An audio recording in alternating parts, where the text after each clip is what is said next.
Welcome to a journey of choices and personal reasoning. Today, we're diving into a profound philosophy about how our choices shape our outcomes and ultimately, the quality of our lives. Efficient decisions are the first step towards success, but they're not always the best ones. Shani Parrish reminds us that good decisions are those that lead us to our ultimate outcome, what we truly desire. Think about it. All good decisions are essentially efficient, but not all efficient decisions are good. It takes solid reasoning to distinguish between the two. Good reasoning is about more than making a good decision. It's about choosing what truly brings you satisfaction, beyond momentary impulses. It's about connecting with what you truly desire deep down. In our life journey, we often face regrets for our choices. We regret both what we did and didn't do. Shani Parrish urges us to look at ourselves honestly, to live authentically, and to assert our own values.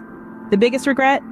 Failing to live honestly with ourselves when we don't assert our own value system. This is the key to an authentic and fulfilling life.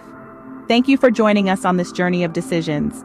Stay tuned to the Start For Business channel for more profound wisdom videos and the art of making the best decisions in life.